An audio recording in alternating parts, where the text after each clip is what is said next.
Welcome to the reading of Midnight Sun, Chapter 6. We'll recap Chapter 5 real quick. So if you remember in Chapter 5, if you were watching last night, Edward was struggling with his feelings about Bella, and he kept telling Bella it'd be better if they weren't friends, but then he couldn't seem to stop himself from talking to her, or thinking about her, or being around her. And then there was his mounting jealousy of Mike Newton, Tyler Crowley, and Eric Yorkie, because they all like Bella too, and they each had invited Bella to this dance. I forget what, I think it's like a ladies' choice dance, like a Sadie Hawkins, and he was growing jealous of them because he didn't want her going without any of them or dating any of them. And by the end of the chapter, Edward realizes that he's falling in love with Bella. I think we've covered that chapter pretty well. Anyways, after this, you can go back and watch all the other chapters on my channel. So now, if you're ready, get a blanket, get some snacks. Let's dive into Chapter 6. Here we go. I followed her all day through other people's eyes, barely aware of my own surroundings. Not Mike Newton's eyes, because I couldn't stand any more of his offensive fantasies. And not Jessica Stanley's, because her resentment toward Bella was irritating. Angela Weber was a good choice when her eyes were available. She was kind. Her head was an easy place to be. And then sometimes it was the teachers who provided the best view. I was surprised watching Bella stumble through the day, tripping over cracks in the sidewalk, stray books, and, most often, her own feet.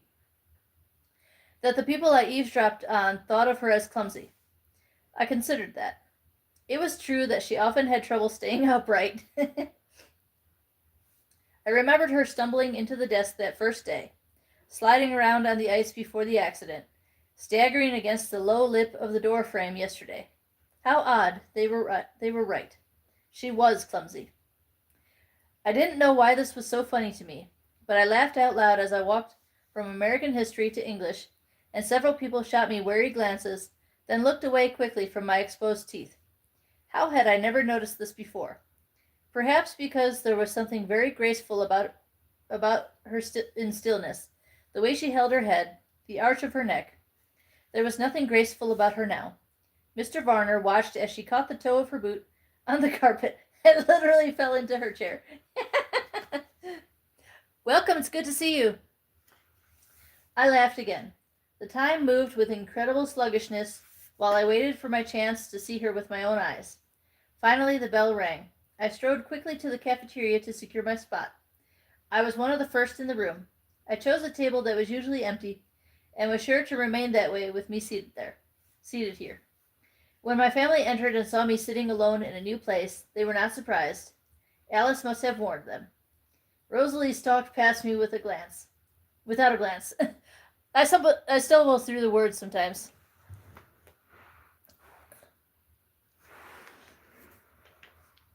Midnight Sun. Let me make sure it's on all comments. All messages. There we go. Remember, this is a kind space. Only kind comments. Thank you for the likes, everybody. All right, where was I? I stumble over the words sometimes, so don't fault me for that. No. No. If it was, I wouldn't be reading it on YouTube.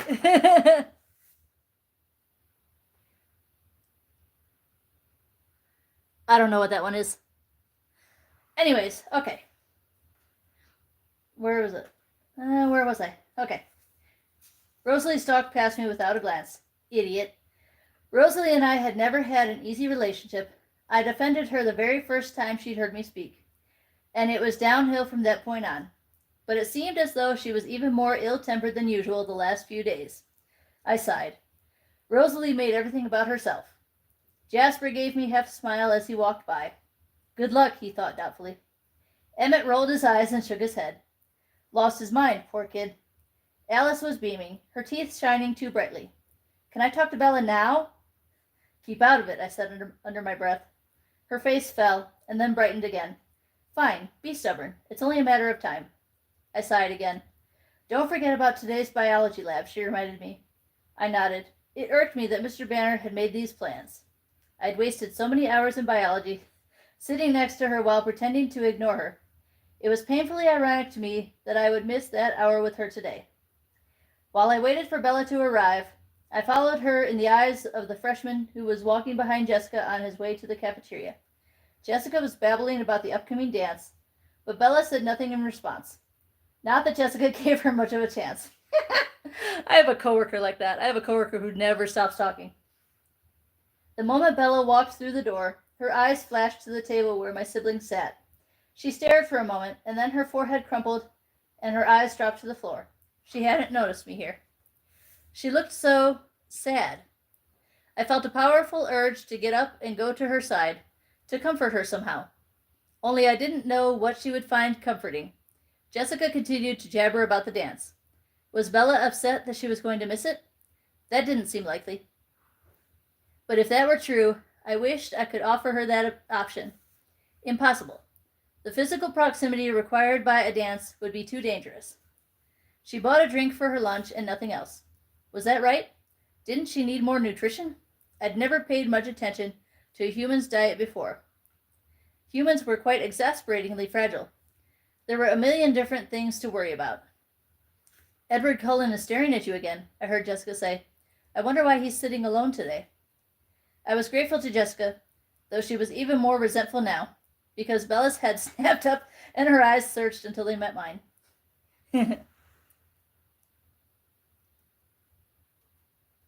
Written in 1962. That is old. There was no trace of sadness in her face now. I let myself hope that she'd felt unhappy because she'd thought I'd left school early. And that hope made me smile. I motioned with my finger for her to join me. She looked so startled by this that I wanted to tease her again. So I winked, and her mouth fell open. Does he mean you? Jessica asked rudely. Maybe he needs help with his biology homework, she said in a low, uncertain voice. I'd better go see what he wants. This was almost another yes. She stumbled twice on her way to my table, though there was nothing in her way but perfectly even linoleum. Seriously, how had I missed this? I'd been paying more attention to her silent thoughts, I supposed. What else had I not seen? She was almost to my new table. I tried to prepare myself. Keep it honest, keep it light, I chanted silently. She stopped behind the chair across from me, hesitating. I inhaled deeply through my nose, this time rather than my mouth. Feel the burn, I thought dryly. Won't you sit with me today? I asked her. She pulled the chair out and sat, staring at me the whole while. She seemed nervous. I waited for her to speak. It took a moment, but finally she said, This is different. Well, I hesitated. I decided as long as I was going to hell, I might as well do it thoroughly.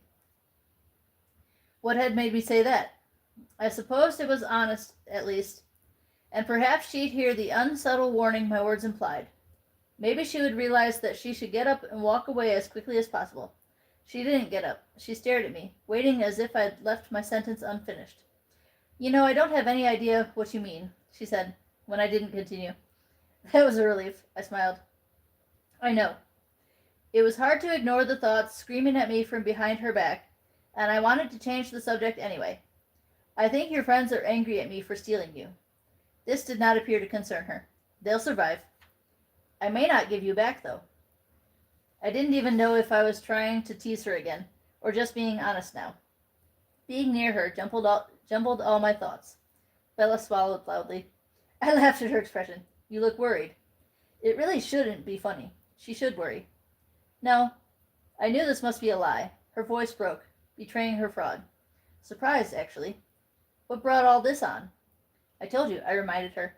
I got tired of trying to stay away from you, so I'm giving up. I held my smile in place with a bit of effort. This wasn't working at all, trying to be honest and casual at the same time. Giving up? She repeated, baffled. Yes, giving up trying to be good. And apparently giving up trying to be casual. I'm just going to do what I want now, and let the chips fall where they may. That was honest enough. Let her see my selfishness. Let that warn her, too. You lost me again. I was selfish enough to be glad that this was the case. I always say too much when I'm talking to you. That's one of the problems. A rather insignificant problem compared to the rest.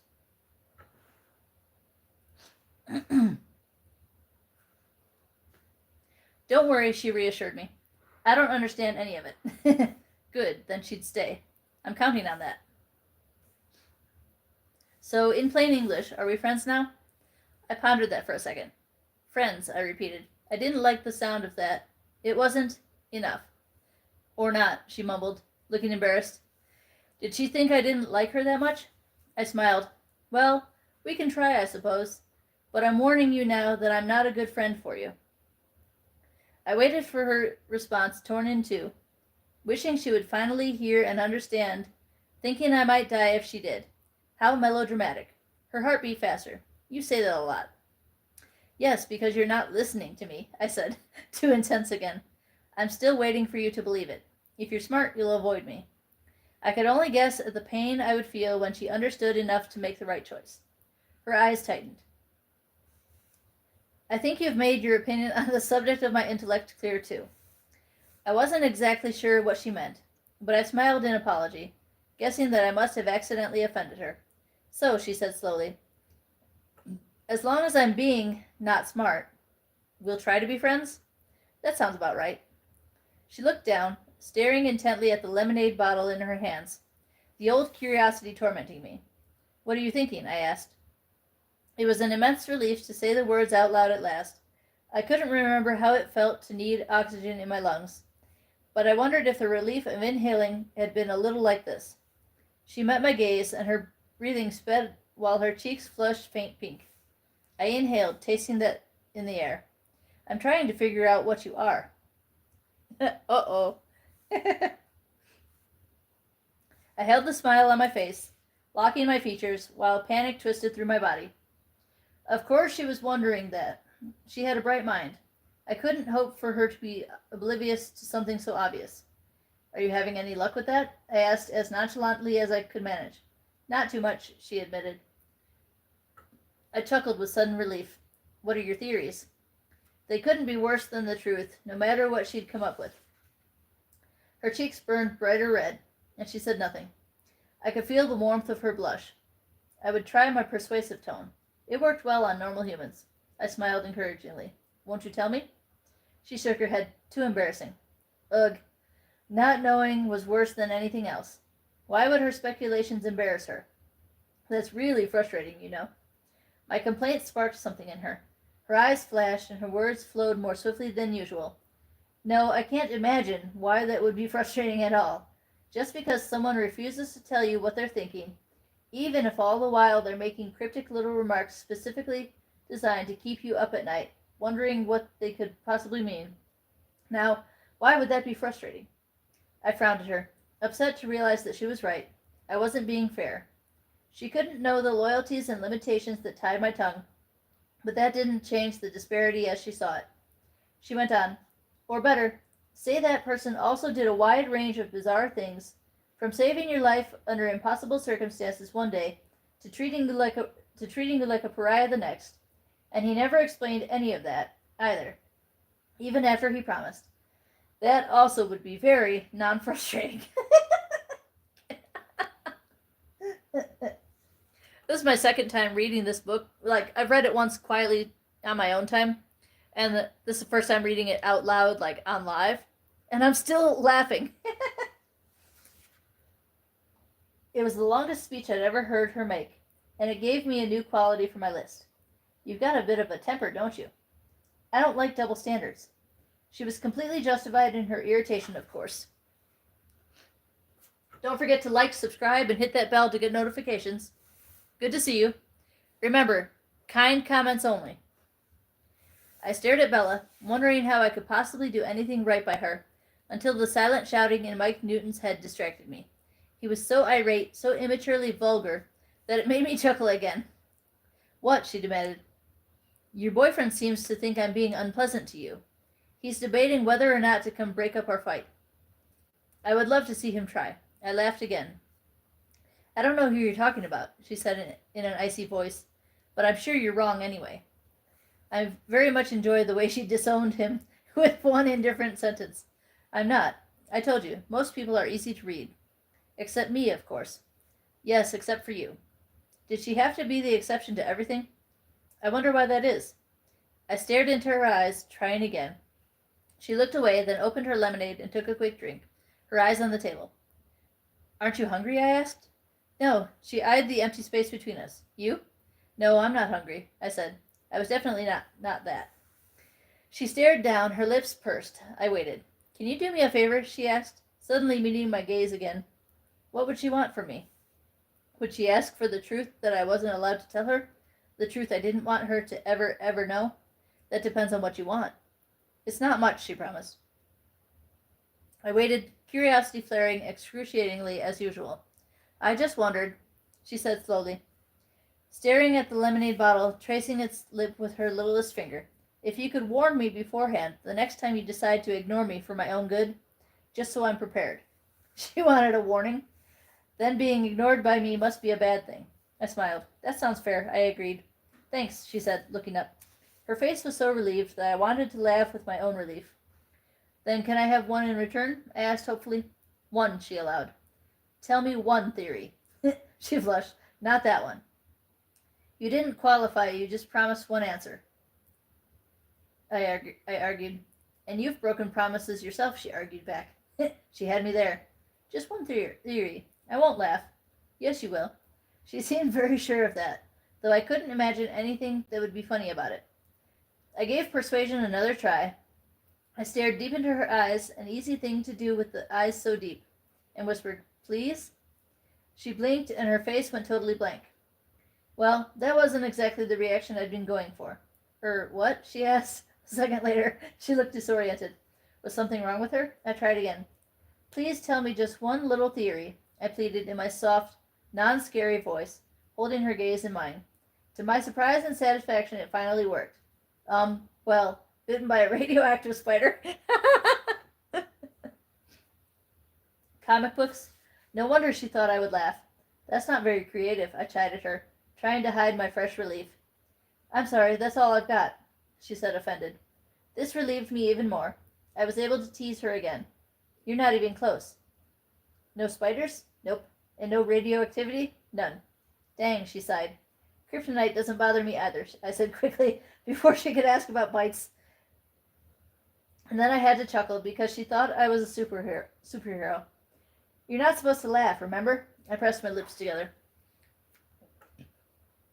I'll figure it out eventually, she promised. And when she did, she would run. I wish you wouldn't try, I said, all teasing gone. Because? I owed her honestly. Still, I tried to smile, to make my words sound less threatening. What if I'm not a superhero? What if I'm the bad guy? Her eyes widened by a fraction, and her lips fell slightly apart. Oh, she said. And then, after another second, I see. She'd finally heard me. Do you? I asked, working to conceal my agony. You're dangerous? She guessed. Her breathing hiked and her heart raced. I couldn't answer her. Was this my last moment with her? Would she run now? Could I be allowed to tell her that I loved her before she left? Or would that frighten her more? But not bad, she whispered, shaking her head. No fear evident in her clear eyes. No, I don't believe that you're bad. You're wrong, I breathed. Of course I was bad.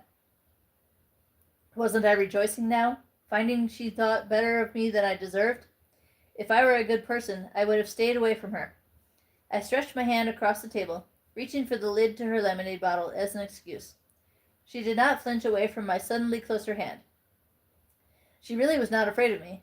Not yet. I spun the lid like a top, watching it instead of her. My thoughts were in a snarl. Run, Bella, run. I couldn't make myself say the words out loud. She jumped to her feet. Just as I started to worry that she'd somehow heard my silent warning, she said, We're going to be late. I'm not going to class today. Why not? Because I don't want to kill you. It's healthy to ditch class now and then. To be precise, it was healthier for the humans if the vampires ditched on days when human blood would be spilled. Mr. Banner was blood typing today. Alice had already ditched her morning class. Well, I'm going, she said. This didn't surprise me. She was responsible. She always did the right thing. She was my opposite. Yeah, kind of. I'll see you later, then, I said, trying for casual again, staring down at the whirling lid. Please save yourself. Please never leave me. She hesitated, and I hoped for a moment that she would stay with me after all. But the bell rang, and she hurried away. I waited until she was gone, and then I put the lid in my pocket, a souvenir of this most consequential conversation, and walked through the rain to my car. I put on my favorite calming CD, the same one I'd listened to that first day, but I wasn't hearing Debussy's notes for long.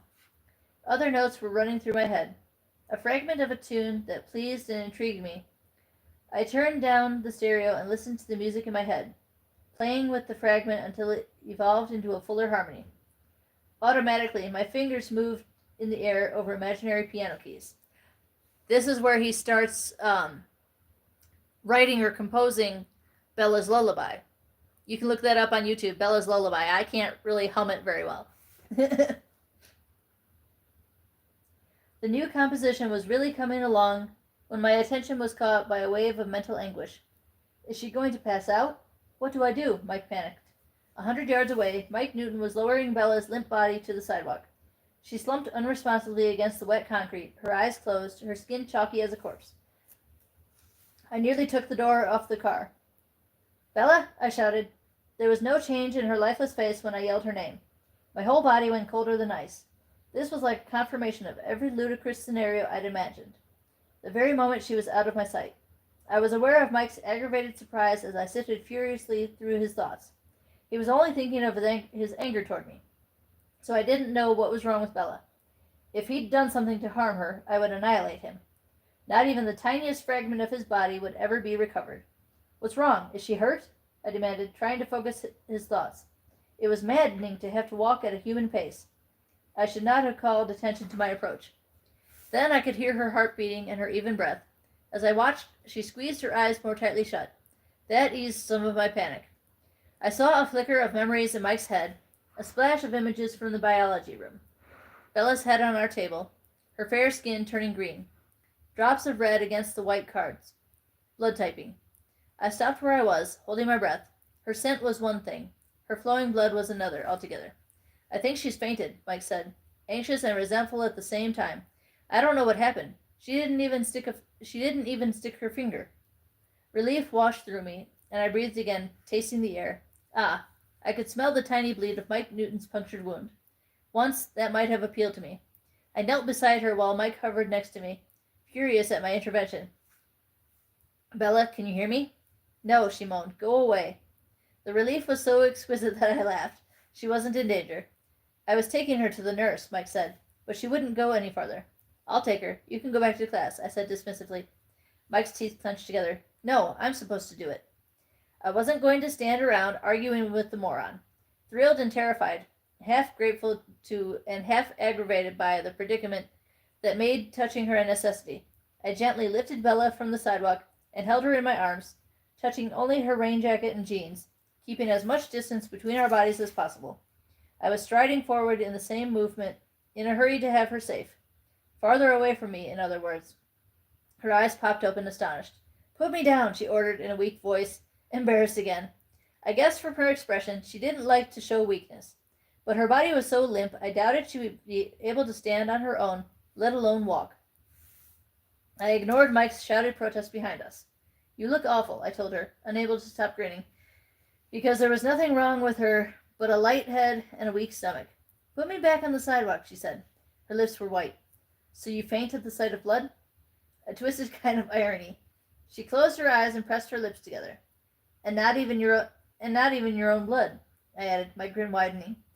We arrived at the front office. The door was propped open an inch, and I kicked it out of the way. Miss Cope jumped, startled. Oh my, she gasped, as she examined the ashen girl in my arms. She fainted in biology, I explained, before her imagination could get too out of hand. Miss Cope hurried to get the door to the nurse's office. Bella's eyes were open again, watching her. I heard the elderly nurse's internal astonishment as I laid the girl carefully on the one shabby bed. As soon as Bella was out of my arms, I put the width of the room between us. My body was too excited, too eager, my muscles tense, and the venom flowing. She was so warm and fragrant.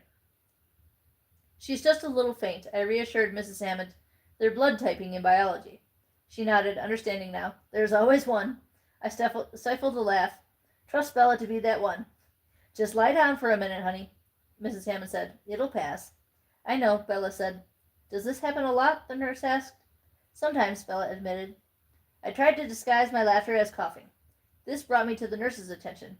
You can go back to class now, she said. I looked her straight in the eye and lied with perfect confidence. I'm supposed to stay with her. I wonder... Oh, well. Mrs. Hammond nodded. It worked just fine on the nurse. Why did Bella have to be so difficult? I'll go get you some ice for your forehead, dear, the nurse said, slightly uncomfortable from looking into my eyes, the way a human should be, and left the room. You were right, Bella moaned, closing her eyes. What did she mean? I jumped to the worst conclusion. She'd accepted my warnings. I usually am, I said, trying to keep the amusement in my voice. It sounded sour now. But about what in particular this time? Ditching is healthy, she sighed. Relief again. She was silent then. She just breathed slowly in and out. Her lips were beginning to turn pink. Her mouth was slightly out of balance, her upper lip just a little too full to match the lower. Staring at her mouth made me feel strange, made me want to move closer to her, which was not a good idea. You scared me for a minute there, I said, trying to restart the conversation. The quiet was painful in an odd way, leaving me alone without her voice. I thought Newton was dragging your dead body off to bury it in the woods. Ha ha, she responded. Honestly, I've seen corpses with better color. This was actually true. I was concerned that I might have to avenge your murder. And I would have. Poor Mike, she sighed. I'll bet he's mad. Fury pulsed through me. But I contained it quickly. Her concern was surely just pity. She was kind, that was all. Drink break.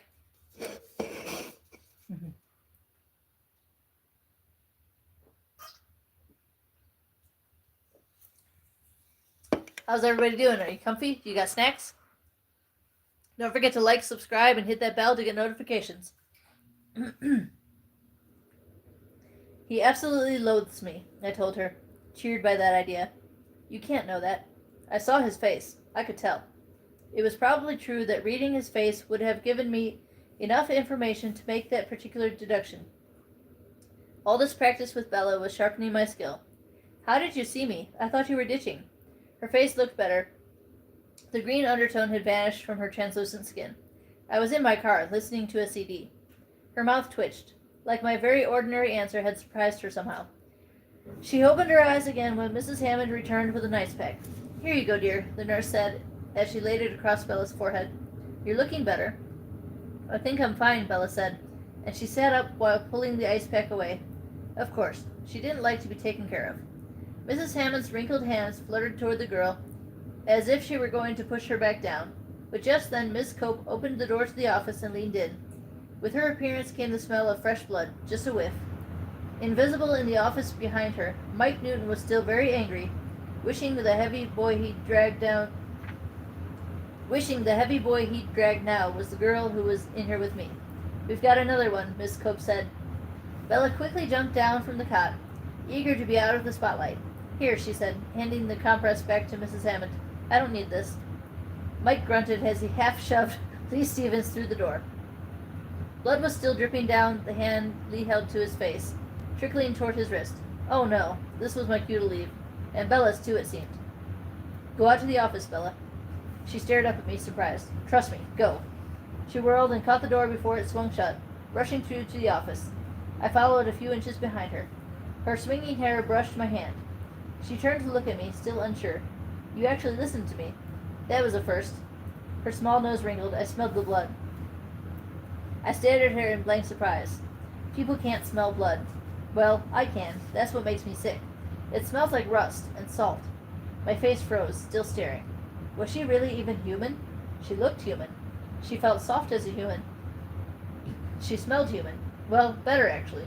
She acted human, sort of. But she didn't think like a human or respond like one. What other option was there, though? What? She demanded. It's nothing. Mike Newton interrupted us then, entering the room with resentful, violent thoughts. You look better, he said to her rudely. My hand twitched, wanting to teach him some manners, I would have to watch myself, or I would end up actually killing this obnoxious boy. Just keep your hand in your pocket, she said. For one wild second, I thought she was talking to me. It's not bleeding anymore, he answered sullenly. Are you going back to class? Are you kidding? I'd just have to turn around and come back. That was very good. I thought I was going to have to miss this whole hour with her, and now I got extra time instead. A gift I obviously did not deserve.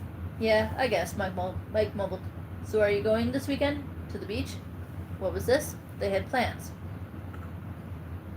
Sorry, I'm burping. I ate dinner. Anger froze me in place. It was a group trip, though. Mike was sorting through the other invitees in his head, counting places. It wasn't just the two of them. That didn't help my fury. I leaned motionlessly against the counter, controlling my response. Sure, I said I was in, she promised him. So she'd said yes to him, too. The jealousy burned, more painful than thirst. We're meeting at my dad's store at 10, and Cullen's not invited. I'll be there, she said. I'll see you in gym then. See you, she replied. He shuffled off to his class, his thoughts full of ire. What does she see in that freak? Sure, he's rich, I guess. Girls think he's hot, but I don't see that. Too perfect. I bet his dad experiments with plastic surgery on all of them. That's why they're all so white and pretty. It's not natural, and he's sort of scary looking. Sometimes when he stares at me, I'd swear he's thinking about killing me. Freak. Mike wasn't entirely unperceptive. Jim, Bella repeated quietly, a groan. I looked at her and saw that she was unhappy about something again. I wasn't sure why, but it was clear that she didn't want to go to her next class with Mike, and I was all for that plan. I went to her side and bent close to her face, feeling the warmth of her skin radiating out to my lips. I didn't dare breathe. I can take care of that, I murmured. Go sit down and look pale. She did as I asked, sitting in one of the folding chairs and leaning her head back against the wall, while behind me Miss Cope came out of the back room and went to her desk. With her eyes closed, Bella looked as if she'd passed out again. Her full color hadn't come back yet. I turned to the receptionist. Hopefully Bella was paying attention to this. I thought sardonically. This was how a human was supposed to respond. Miss Cope, I asked, using my persuasive voice again. Her eyelashes fluttered and her heart sped up. Get a hold of yourself. Yes? That was interesting. When Shelley Cope's pulse quickened, it was because she found me physically attractive, not because she was frightened. I was used to that around human females, those who'd grown somewhat acclimated to my kind through continued exposure. Yet I hadn't considered that explanation for Bella's racing heart. I liked that thought, perhaps too much. I smiled my careful, human-soothing smile, and Miss Cope's breathing got louder. Bella has gym next hour, and I don't think she feels well enough. Actually, I was thinking I should take her home now. Do you think you could excuse her from class? I stared into the deathless eyes, enjoying the havoc that this wreaked on her thought processes. Was it possible that Miss Cope had to swallow loudly before she answered. Do you need to be excused too, Edward? No, I have Mrs. Goff. She won't mind. I wasn't paying much attention to her now. I was exploring this new possibility. I would have liked to believe that Bella found me attractive like other humans did. But when did Bella ever have the same reactions as other humans? I shouldn't get my hopes up. Okay, it's all taken care of. You feel better, Bella. Bella nodded weakly, overacting a bit. Can you walk, or do you want me to carry you again? I asked, amused by her poor theatrics. I knew she would want to walk. She wouldn't want to be weak. I'll walk, she said. Right again. She got up, hesitating for a moment, as if to check her balance. I held the door for her, and we walked out into the rain. I watched her as she lifted her face to the light rain with her eyes closed, a slight smile on her lips. What was she thinking? Something about this action seemed off, and I quickly realized why the posture looked unfamiliar to me. Normal human girls wouldn't raise their faces to the drizzle that way. Normal human girls usually wore makeup, even here in this wet place. Bella never wore makeup, nor should she. The cosmetics industry made billions of dollars a year from women who were trying to attain skin like hers. Thanks, she said, smiling at me now. It's almost worth getting sick to miss Jim. I stared across the campus, wondering how to prolong my time with her. Any time, I said. So are you going? This Saturday, I mean. She sounded hopefully. Ah, her hope eased the sting of my jealousy. She wanted me with her. Not she wanted me with her, not Mike Newton. And I wanted to say yes, but there were many things to consider. For one, the sun would be shining this Saturday. Where are you all going exactly? I tried to keep my voice nonchalant, as if the answer didn't matter much. Mike has said beach, though.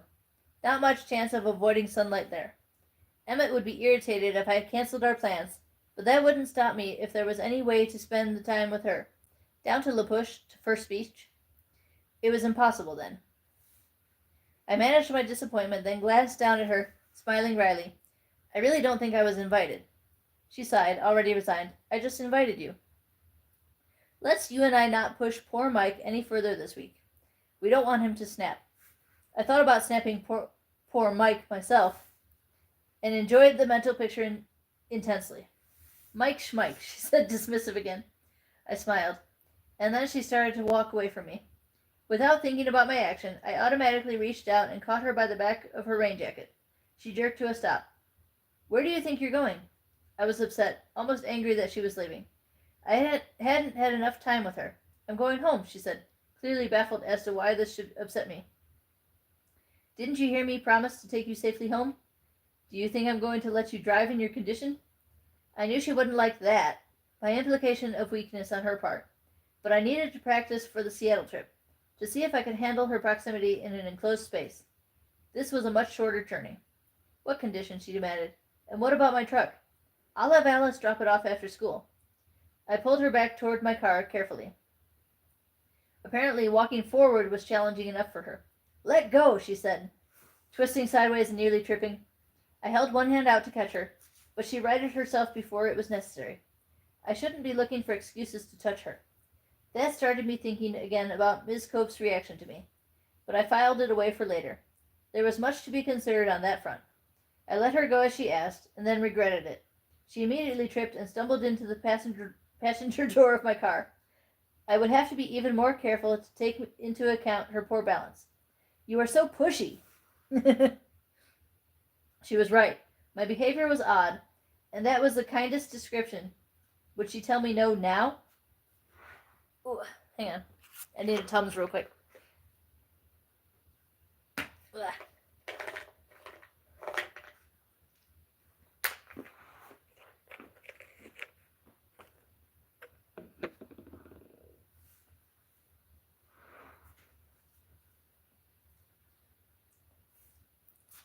It's open.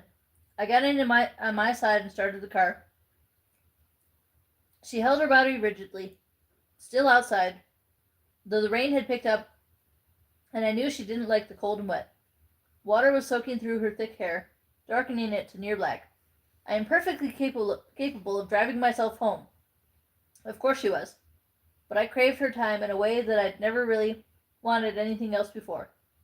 Not immediate and demanding like thirst. This was something different, a different kind of want, and a different kind of pain. She shivered. I rolled the passenger side window down and leaned toward her. Please get in, Bella. Her eyes narrowed, and I guessed that she was debating whether or not to make a run for it. I could drag you back. I joked, wondering if my guess was correct. The consternation on her face told me it was. Her chin held stiffly in the air. She opened her door and climbed in, her hair dripping on the leather, and her boots squeaking against each other. This is completely unnecessary, she said. I thought she looked more embarrassed than really angry. Was my behavior entirely offside? I thought I was teasing, that I was acting like the average besotted teenage boy. But what if I'd gotten it wrong? Did she feel coerced? I realized she had every reason to. I didn't know how to do this, how to court her as a normal, human, modern man in the year 2005. As a human, I'd only learned the customs of my time. Thanks to my strange gift, I knew quite well how people thought now, what they did, how they acted, but when I tried to act casual and modern, it seemed all wrong. Probably because I wasn't normal or modern or human. And it wasn't as if I had learned anything unusual from my family. None of them had had anything near a normal courtship, even except the two other qualifications. Rosalie and Emmett had been the cliche, the classic love at first sight story. There had never been a moment when either one had questioned what they were to each other. In the first second Rosalie saw Emmett, she'd been drawn to the innocence and honesty that had evaded her in life, and she wanted him. In the first second that Emmett saw Rosalie, he saw a goddess whom he had worshipped without cease ever since. There had never been an awkward first conversation full of doubt, never a fingernail-biting moment of waiting for a yes or no. Alice and Jasper's union had been even less normal. For all the 28 years up to their first meeting, Alice had known she would love Jasper. She'd seen years, decades, centuries of their future lives together. And Jasper, feeling all her emotions in that long-awaited moment, the purity and certainty and depth of her love, couldn't help but be overwhelmed. It must have felt like a tsunami to him.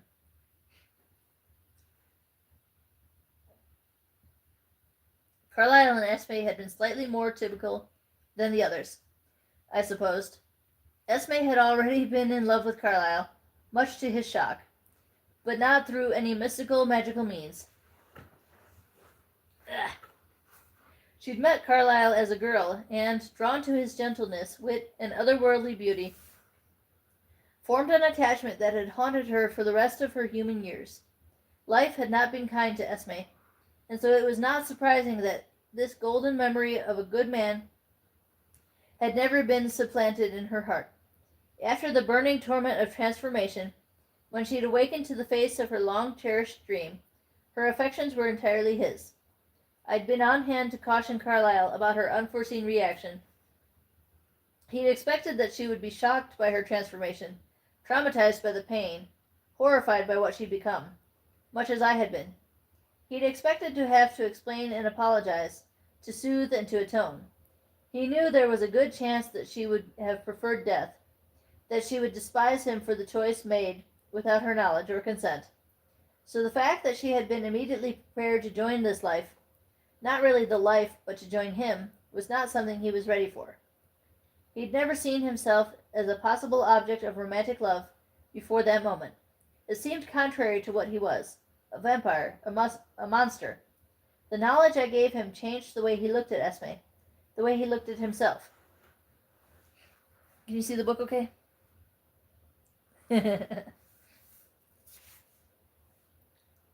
More than that, it was a very powerful thing. Choosing to save someone.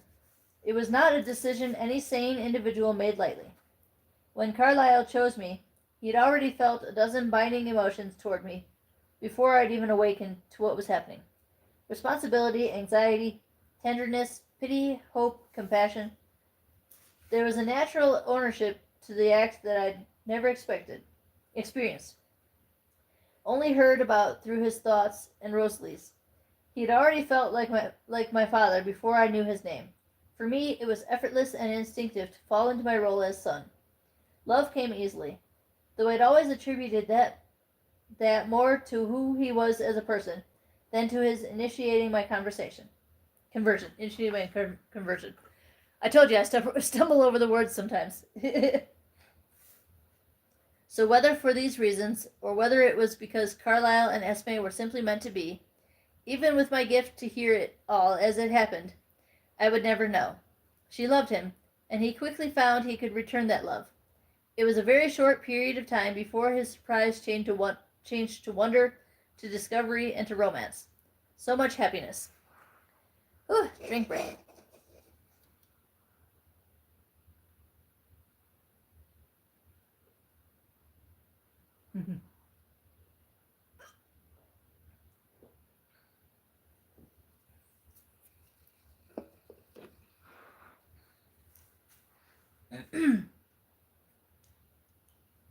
Just a few moments of easily overcome awkwardness, all smoothed out with the help of a little mind reading. Nothing so awkward as this. None of them had been clueless and floundering like me. Not a full second had passed while these less complicated pairings passed through my mind. Bella was just closing her door. I quickly turned up the heater so she wouldn't be uncomfortable. and lowered the music to a background volume. I drove toward the exit, watching her from the corner of my eye. Her lower lip was jutting out stubbornly. Suddenly, she looked at the stereo with interest, her sulky expression disappearing. Claire de Lune? She asked. A fan of the classics? You know Debussy? Not well, she said. My mother plays a lot of classical music around the house. I only know my favorites. It's one of my favorites, too. I stared at the rain, considering that. I actually had something in common with the girl. I'd begun to think that we were opposites in every way. She seemed more relaxed now, staring at the rain like me, with unseeing eyes. I used her momentary distraction to experiment with breathing. I inhaled carefully through my nose. Potent. I clutched the steering wheel tightly. The rain made her smell better. I wouldn't have thought that was possible. My tongue tingled in anticipation of the taste. Excuse me. Sorry. The monster wasn't dead, I realized with disgust, just biding his time. I tried to swallow against the burn in my throat. It didn't help. This made me angry. I had so little time with the girl. Sorry. Look at the lengths I'd already had to go to in order to secure an extra 15 minutes. I took another breath and fought with my reaction. I had to be stronger than this. What would I be doing if I weren't the villain of the story? I asked myself. How would I be using this valuable time? I would be learning more about her. What is your mother like? I asked. Bella smiled. She looks a lot like me, but she's prettier. I eyed her skeptically. I have too much Charlie in me, she went on. She's more outgoing than I am, and braver. Outgoing, I believed. Braver? I wasn't sure. She's irresponsible and slightly eccentric, and she's a very unpredictable cook. She's my best friend. Her voice had turned melancholy. Her forehead creased. As I had noticed before, her tone sounded more like parent than child. I stopped in front of her house, wondering too late if I was supposed to know where she lived. No, this wouldn't be suspicious in such a small town, with her father a public figure. How old are you, Bella? She must be older than her peers. Perhaps she'd been late to start school, or been held back. That didn't seem likely. Likely, though, bright as she was. I'm 17, she answered. You don't seem 17. She laughed. What? My mom always says I was born 35 years old, and that I get more middle-aged every year. She laughed again and then sighed. Well, someone has to be the adult. Don't forget to like, subscribe, and hit that bell to get notified, guys. This clarified things for me. It was easy to understand how the irresponsibility of the mother would result in the maturity of the daughter. She'd had to grow up early, to become the caretaker. That's why she didn't like being cared for. She felt it was her job. You don't seem much like a junior in high school yourself, she said, pulling me from my reverie. I frowned. For everything I perceived about her, she perceived too much in return. I changed the subject. So why did your mother marry Phil? She hesitated a minute before answering. My mother, she's very young for her age. I think Phil makes her feel even younger. At any rate, she's crazy about him. She shook her head indulgently. Do you approve? I wondered. Does it matter? She asked. I want her to be happy, and he is who she wants. The unselfishness of her comment would have shocked me, except that it fit in all too well with what I'd learned of her character. That's very generous, I wonder. What? Would she extend the same courtesy to you, do you think? No matter who your choice was? It was a foolish question, and I could not keep my voice casual while I asked it. How stupid to even consider someone approving of me for her daughter. How stupid to even think of Bella choosing me. I think so, she stuttered, reacting in some way to my gaze. Was it fear, I thought? I thought of Miss Cope again. What were the other tells? Wide eyes could designate both emotions. The fluttering lashes, though, seemed to point away from fright. Bella's lips were parted. She recovered. But she's the parent, after all. It's a little bit different. I smiled wryly. No one's too scary, then. What do you mean by scary? Multiple facial piercings and extensive tattoos? She grinned at me. That's one definition, I suppose. A very non-threatening definition to my mind. What's your definition? She always asked wrong questions. Or exactly the right ones, maybe. The ones I didn't want to answer, at any rate. Do you think that I could be scary? I asked her, trying to smile a little. A little. She thought it through before answering me in a serious voice. I think you could be if you wanted to. I was serious too. Are you frightened of me now? She answered at once, not thinking this one through. No. I smiled more easily. I did not think she was entirely telling the truth, but neither was she truly lying. She wasn't frightened enough to want to leave, at least. I wondered how she would feel if I told her she was having this discussion with a vampire, and then cringed internally at her imagined reaction. So, now are you going to tell me about your family? It's got to be a much more interesting story than mine. A more frightening one, at least. What do you want to know? I asked cautionally. The Cullens adopted you? Yes. She hesitated, then spoke in a small voice. What happened to your parents? This wasn't so hard. I wasn't even having to lie to her. They died a very long time ago. I'm sorry, she mumbled, clearly worried about having hurt me. She was worried about me. Such a strange feeling, to see her care, even in this common way. I don't really remember them that clearly, I assured her. Carlyle and Esme have been my parents for a long time now. And you love them, she deduced. I smiled. Yes, I couldn't imagine two better people. You're very lucky. I know I am. In that one circumstance, the matter of my parents, my luck could not be denied. And your brother and sister? If I let her push for too many details, I would have to lie. I glanced at the clock, disheartened that my time with her was up, but also relieved. The pain was severe, and I worried that the burn in my throat might suddenly flare up, hot enough to control me. My brother and sister, and Jasper and Rosalie for that matter, are going to be quite upset if they have to stand in the rain waiting for me. Oh, sorry, I guess you have to go. She didn't move. She didn't want our time to be up either. The pain was not so bad, really, I thought, but I should be responsible. And you probably want your truck back before Chief Swan gets home, so you don't have to tell him about the biology incident. I grinned at the memory of her embarrassment in my arms. I'm sure he's already heard. There are no secrets in Forks. She said the name of the town with distinct distaste. We're almost there, guys. You made it this far. I laughed at her words. No secrets indeed. Have fun at the beach. I glanced at the pouring rain, knowing it would not last, and wishing more strongly than usual that it could. Good weather for sunbathing. Well, it would be by Saturday. She would enjoy that, and her happiness had become the most important thing. More important than my own. Won't I see you tomorrow? The worry in her tone pleased me, but also made me yearn to not have to disappoint her. No, Emmett and I are starting the weekend early. I was angry at myself now for having made the plans. I could break them. But there was no such thing as too much hunting at this point, and my family was going to be concerned enough about my behavior without me revealing how obsessive I was turning. I still wasn't sure exactly what madness had possessed me last night.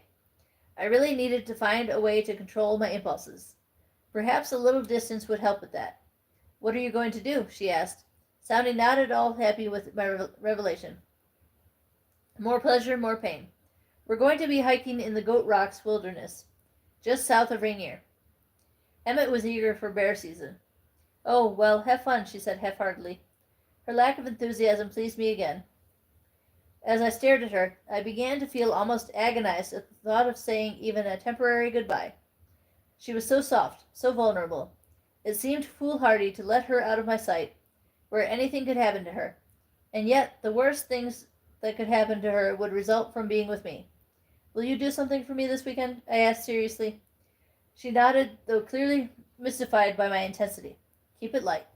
Don't be offended, but you seem to be one of those people who just attract accidents like a magnet. So try not to fall into the ocean or get run over or anything, all right? I smiled ruefully at her, hoping she couldn't see the real sorrow in my eyes.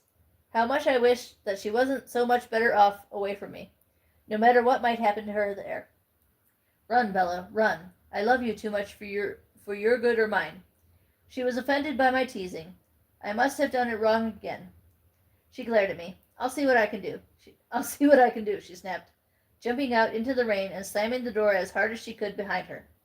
I curled my hand around the key I'd just picked from her jacket pocket and inhaled her scent deeply as I drove away. Okay, and that's the end of the chapter.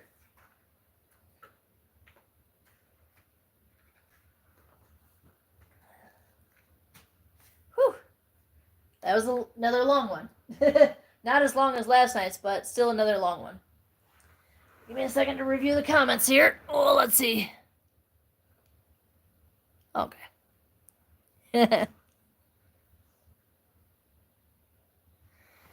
All right, let's see.